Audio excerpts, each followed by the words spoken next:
బాబాయేనా తోడుగా, బాబాయేనా తోడుగా, ఆయన చేయినే వీడక, బాబాయేనా తోడుగా, పగలు రేయి లీనమయ్యి, పగలు లీనమయ్యి, తడిసితి బాబా ప్రేమలో, బాబాయేనా తోడుగా, బాబాయేనా తోడుగా.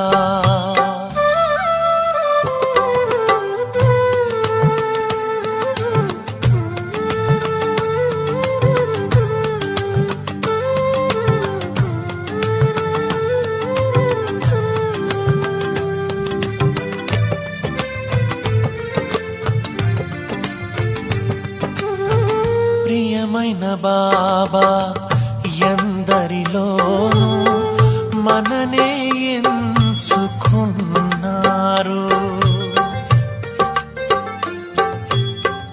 ప్రియమైన బాబా ఎందరిలోనూ మననే ఎంచుకున్నారు.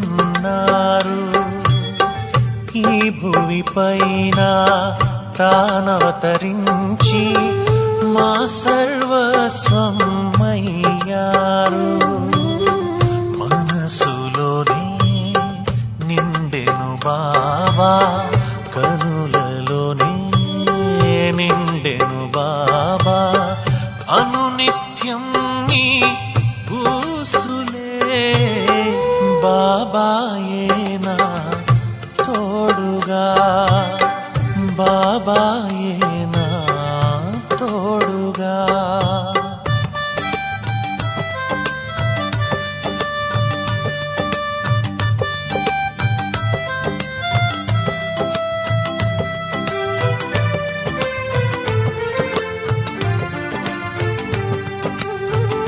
దివ్య గుణాలతో మము కరుణించి పిల్లలనే లాలించారు,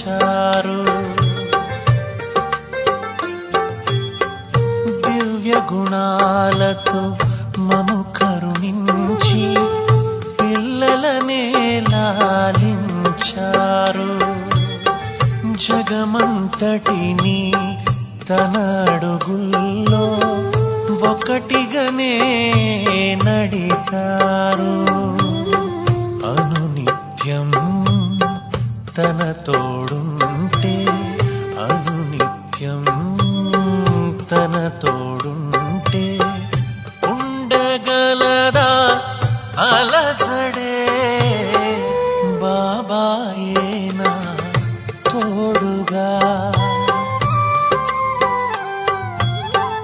బాబాయేనా తోడుగా, ఆయన చేయినే వీడక, బాబాయేనా తోడుగా, పగలు రేయి లీనమయ్యి, పగలు రేయి లీనమయ్యి, తడిసితి బాబా ప్రేమలో, బాబాయేనా తోడుగా, బాబాయేనా తోడుగా, బాబాయేనా తోడుగా.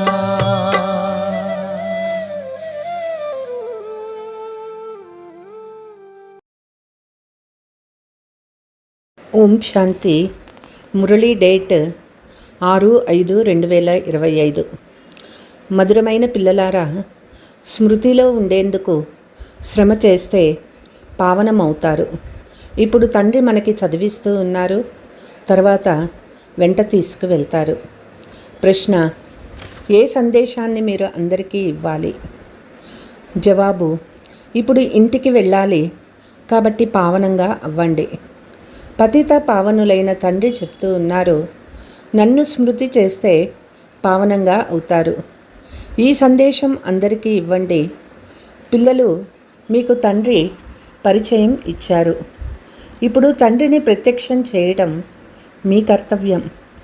పుత్రుడు తండ్రిని ప్రత్యక్షం చేస్తారు అని అంటారు కదా. పాట: నీ దారిలోనే పోవాలి, నీ ఒడిలోనే మరణించాలి. ఓం శాంతి. బాబా, మేము రుద్రమాలలో తప్పకుండా వస్తాము. ఈ అర్థం గల పాటను విన్నారు. ఈ పాట భక్తి మార్గంలో తయారు చేయబడింది. ఈ ప్రపంచంలో ఉన్న జపతపాలు, పూజ, పారాయణాలు భక్తి మార్గానికి చెందిన సామాగ్రి. భక్తి రావణరాధ్యము, జ్ఞానము రామరాధ్యము. జ్ఞానాన్ని నాలెడ్జ్ చదువు అని అంటారు, భక్తిని చదువు అని అనరు. మేము ఎలా తయారవ్వాలనే లక్ష్యము భక్తిలో లేదు. కాబట్టి భక్తి చదువు కాదు. రాజయోగం నేర్చుకోవటం చదువు లేక విద్య. చదువును ఒకచోట పాఠశాలలో కూర్చొని చదువుకుంటారు. భక్తిలో గడప గడప ఎదురు దెబ్బలు తింటూ వచ్చారు. చదువు అంతే చదువే. చదువును పూర్తిగా చదువుకోవాలి. మేము విద్యార్థులమని పిల్లలకి తెలుసు. చాలామంది తమను విద్యార్థులుగా భావించరు. ఎందుకంటే చదవనే చదవరు. తండ్రిని తండ్రిగా భావించరు. శ్రీబాబాను సద్గతిగా భావించరు. బుద్ధిలో కొంచెం కూడా నిలబడిన వారు ఉన్నారు. రాజధాని స్థాపన అవుతుంది కదా, అందులో అన్ని విధాల వాళ్ళు ఉంటారు. తండ్రి పతితుల్ని పావనంగా చేసేందుకు వచ్చారు. తండ్రిని పతిత పావన రండి అని పిలుస్తారు. ఇప్పుడు తండ్రి చెప్తూ ఉన్నారు, పావనంగా అవ్వండి, తండ్రిని స్మృతి చెయ్యండి, తండ్రి సందేశాన్ని అందరికీ ఇవ్వండి. ఈ సమయంలో భారతదేశం వేశ్యాలయంగా ఉంది. ఇంతకుముందు ఇదే భారతదేశం శివాలయంగా ఉండేది. ఇప్పుడు ఆ రెండు కిరీటాలు లేవు. ఈ విషయం కూడా పిల్లలు మీకు మాత్రమే తెలుసు. పతిత పావనులైన తండ్రి చెప్తూ ఉన్నారు, నన్ను స్మృతి చేస్తే మీరు పతిత నుండి పావనంగా అవుతారు. స్మృతి చేయడంలోనే కష్టం ఉంది. స్మృతిలో చాలా కొద్ది మంది మాత్రమే ఉంటారు. భక్తుల మాల కూడా కొంతమందిదే. అందులో ధన్యమైన భక్తులు నారదుడు, మీరా మొదలైన వారి పేర్లు ఉన్నాయి. ఇందులో కూడా అందరూ వచ్చి చదవరు. కల్పక్రితం ఎవరు చదువుకున్నారో వారే వస్తారు. బాబా, మేము చదువుకునేందుకు లేక స్మృతి యాత్ర నేర్చుకునేందుకు మిమ్మల్ని కల్పక్రితం కూడా కలిశామని చెప్తారు. కల్పక్రితం ఎవరు చదువుకున్నారో వారే వస్తారు. పిల్లలు మిమ్మల్ని తీసుకెళ్లేందుకు తండ్రి వచ్చారు. ఆత్మలు ఇప్పుడు పతితంగా ఉన్నామని అర్థం చేయిస్తారు. అందుకే వచ్చి పావనంగా చెయ్యండి పిలుస్తారు. తండ్రి చెప్తారు, నన్ను స్మృతి చేయండి, పవిత్రంగా అవ్వండి. తండ్రి చదివిస్తారు. అంతేకాక జతలో కూడా తీసుకువెళ్తారు. పిల్లలు లోపల చాలా సంతోషం ఉండాలి. తండ్రిని చదివిస్తున్నారు. కృష్ణుని తండ్రి అని అనరు. కృష్ణుణ్ణి పతిత పావనుడని అనరు. తండ్రి అని ఎవరిని అంటారో, ఆ తండ్రి జ్ఞానం ఎలా ఇస్తారో కూడా ఎవరికీ తెలియదు. ఈ విషయాలు మీకు మాత్రమే తెలుసు. తండ్రి తన పరిచయాన్ని పిల్లలకు మాత్రమే ఇస్తారు. కొత్త వారితో తండ్రి కలవరు. కుమారుడు తండ్రిని ప్రత్యక్షం చేస్తాడని తండ్రి అంటూ ఉన్నారు. పిల్లలే తండ్రిని ప్రత్యక్షం చేస్తారు. తండ్రి ఎవరితోనూ కలవరు, ఎవరితోనూ మాట్లాడరు. భలే ఇంతవరకు బాబా కొత్త కొత్త వారితో కలుస్తూ ఉన్నారు. డ్రామాలో రచింపబడింది. అనేక మంది వస్తూ ఉండినారు. మిలిటరీ వారిని కూడా ఉద్ధరించాలని తండ్రి అర్థం చేయిస్తూ ఉంచారు. వారి ఉద్యోగం వారు చేయాల్సిందే, లేకుంటే శత్రువుల దాడి చేస్తారు. తండ్రిని స్మృతి చేయాలి. యుద్ధ మైదానంలో శరీరం వదిలేవారు స్వర్గానికి వెళ్తారని గీతలో ఉంది. కానీ అలా స్వర్గానికి వెళ్ళలేరు. స్వర్గస్థాపన చేయువారు వచ్చినప్పుడే స్వర్గానికి వెళ్తారు.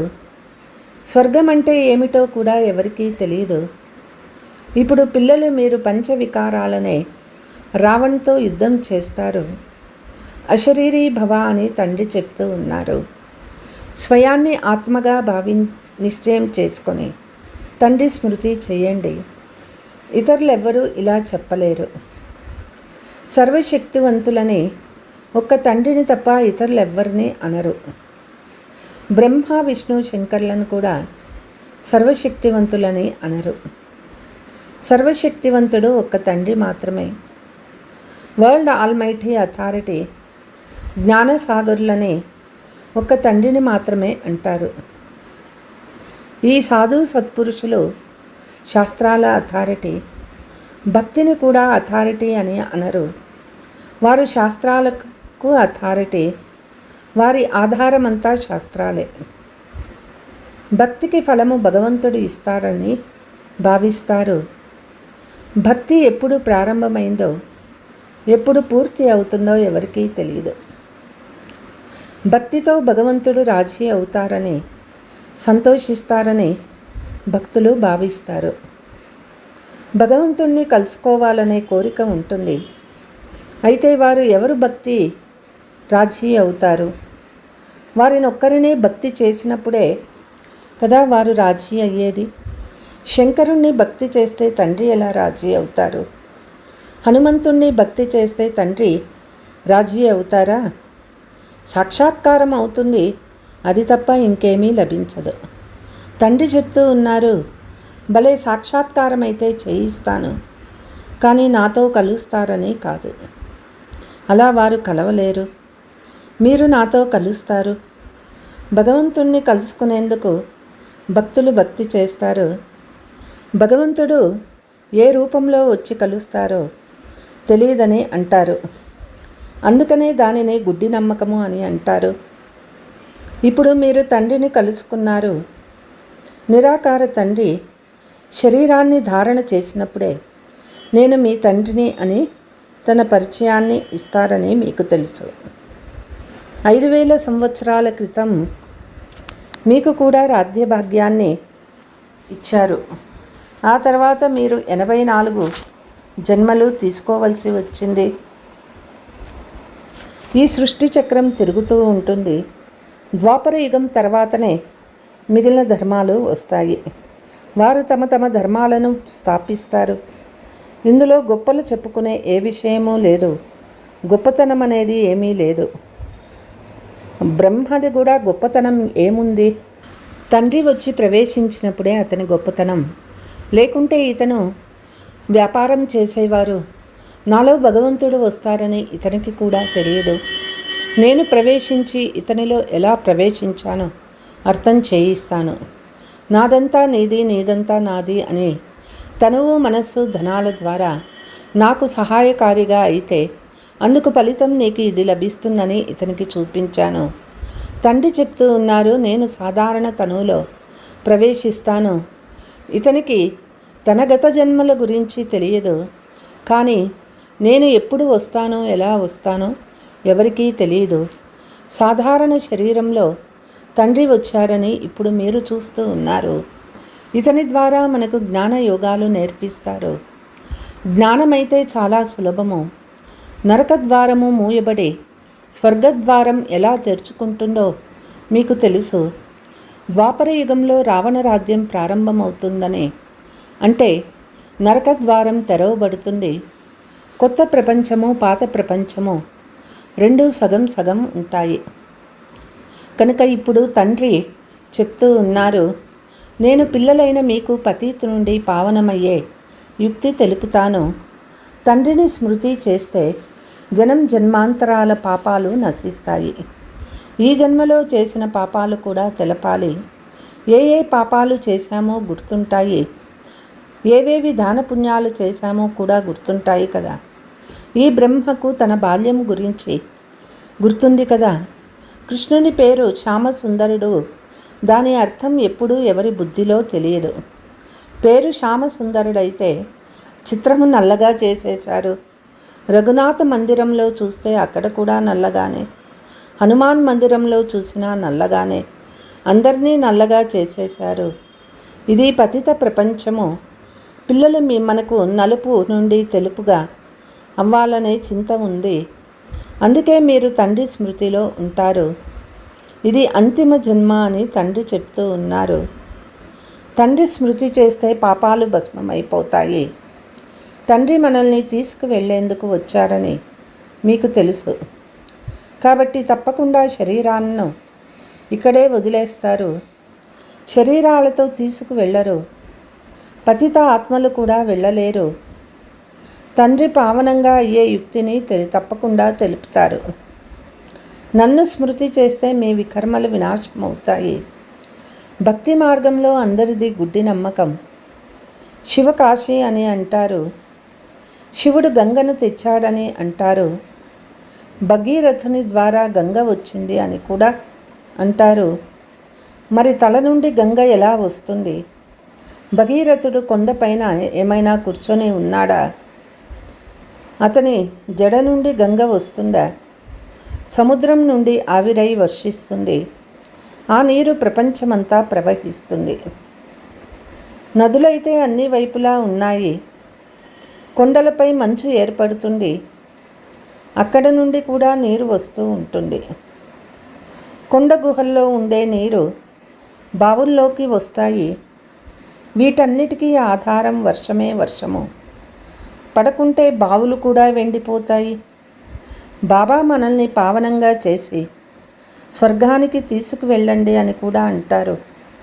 అందరికీ స్వర్గము లేక కృష్ణపురికి వెళ్ళాలనే ఆశ ఉంది. విష్ణుపురం గురించి ఎవరికీ తెలియదు. కృష్ణుని భక్తులు ఎక్కడ చూసినా కృష్ణుడే కృష్ణుడని అంటారు. అరే, పరమాత్మ సర్వవ్యాపి అయితే ఎక్కడ చూసినా పరమాత్మయే పరమాత్మ అని ఎందుకనరు? పరమాత్ముని భక్తులు ఇవన్నీ వారి రూపాలే అని అంటారు. ఈ లీలలన్నీ వారే చేస్తున్నారని అంటారు. భగవంతుడు లీలలు చూపించేందుకు రూపాన్ని ధరించాడని అంటారు. కనుక ఇప్పుడు తప్పకుండా లీలలు చూపిస్తారు. పరమాత్ముని ప్రపంచాన్ని స్వర్గంలో చూడండి. అక్కడ మురికి అనే మాట ఉండదు. ఇక్కడైతే ఎక్కడ చూసినా మురికే. పరమాత్మ సర్వవ్యాపి అని కూడా అంటారు. పరమాత్ముడే సుఖం ఇస్తారని అంటారు. పుత్రుడు జన్మిస్తే సంతోషిస్తారు, మరణిస్తే మళ్ళీ దుఃఖిస్తారు. భగవంతుడు మీకు ఇచ్చిన వస్తువును వారే తీసుకుంటే ఏడ్చే అవసరమే ఉండదు. సత్యయుగంలో ఏడవడం మొదలైనవి దుఃఖాలుండవు. మోహజీత్ రాజాను ఉదాహరణగా చూపించారు. ఇవన్నీ అసత్యమైన ఉదాహరణలు. వాటిలో ఏ సారము లేదు. సత్యయుగంలో ఋషులు మునులు ఉండరు. ఇక్కడ కూడా అటువంటి విషయాలు జరగవు.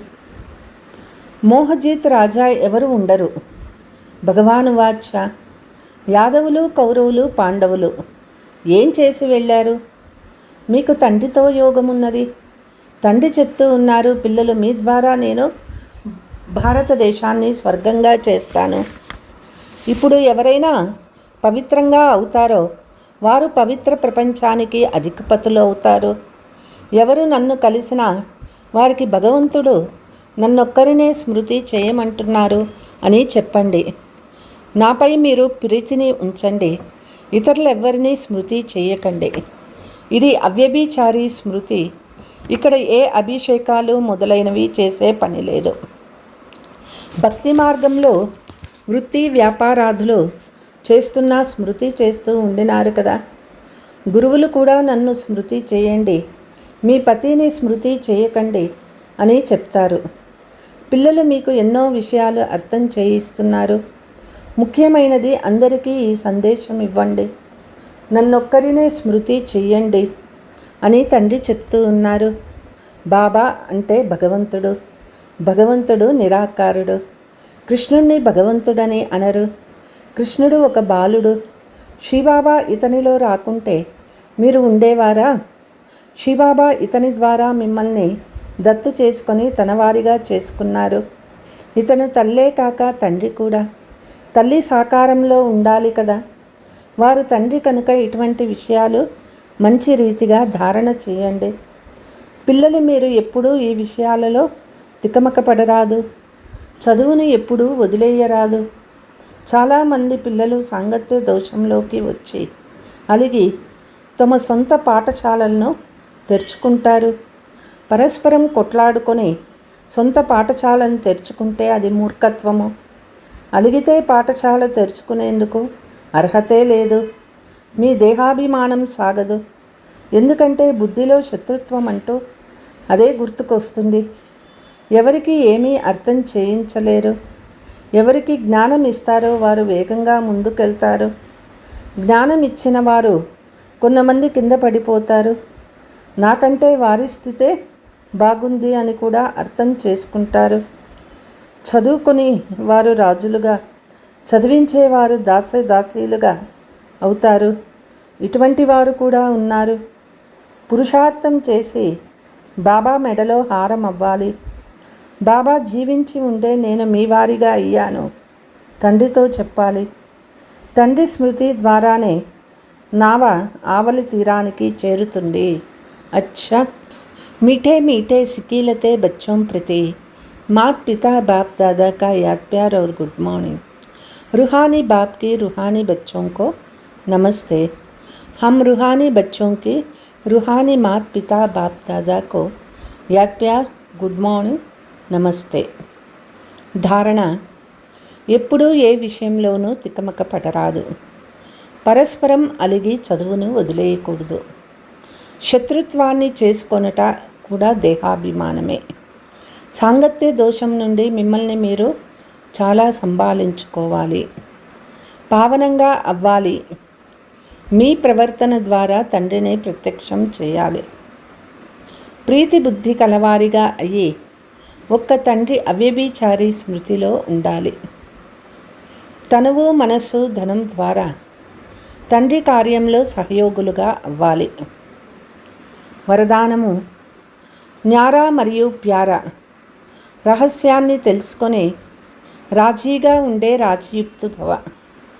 ఏ పిల్లలకైతే ప్రవృత్తిలో ఉంటూ న్యారా ప్యారా అయ్యే రహస్యాన్ని తెలుసుకొని సదా స్వయంతో కూడా రాజీగా ఉంటారు, ప్రవృత్తిని కూడా సంతోషంగా ఉంచుతారు. దానితో పాటు సత్యమైన హృదయం ఉన్న కారణంగా బాబా కూడా సదా వారిపై రాజీగా ఉంటాడు. ఇలా రాజీగా ఉండే రాజీయుక్త పిల్లలకు తమ పట్ల మరియు ఇతరుల పట్ల కూడా ఎవరినీ న్యాయాధికారిగా చేసుకునే అవసరం ఉండదు. ఎందుకంటే వారు తమ నిర్ణయాన్ని వారే తీసుకుంటారు. కాబట్టి వారికి ఎవరిని న్యాయాధికారిగా, వకీలు లేక జడ్జిగా చేసుకునే అవసరమే ఉండదు. స్లోగన్: సేవ ద్వారా ఏ ఆశీర్వాదాలు లభిస్తాయో ఆ ఆశీస్సులే ఆరోగ్యానికి ఆధారము. అచ్చా. ఓం శాంతి.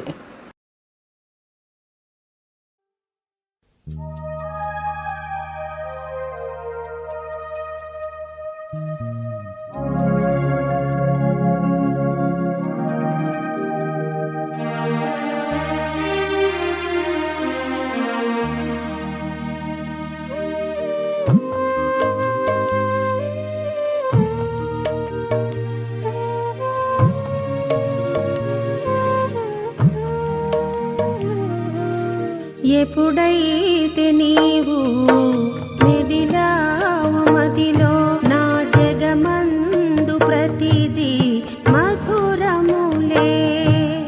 గుండెల్లో నీవు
ప్రతిదీ మధురములే.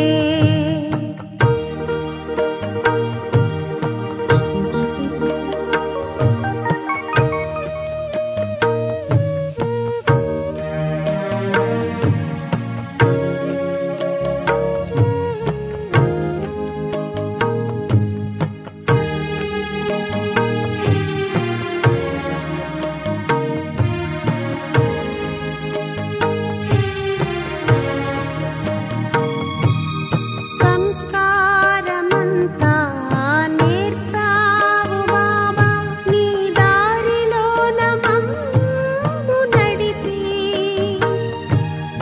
ఆ వెలుగునంతా చూపావు బాబా, మాలోని చీకటిని మాపి,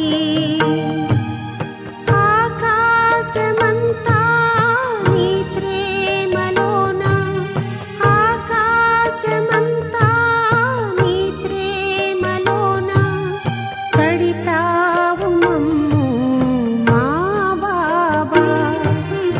ఎప్పుడైతే నీవు మెదిలావు మదిలో, నా జగమందు ప్రతిదీ మధురములే.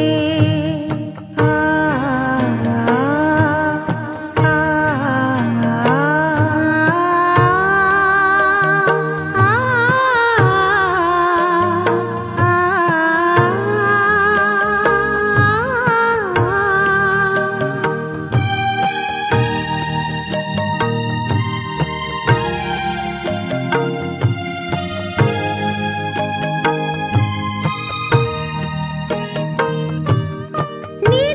నిర్భాగ్యులకు చేయూతనిచ్చి తోడుగా నడిచావు, విరిసే దివ్య స్నేహాలలోన బ్రతుకునే నిలిపావు. నీది నాది విడలేని బంధం, నీది నాది విడలేని బంధం, నా మనస్సు నిన్నే తలచేనే. ఎప్పుడైతే నీవు మెదిలావు మదిలో, నా జగమందు ప్రతిదీ మధురములే.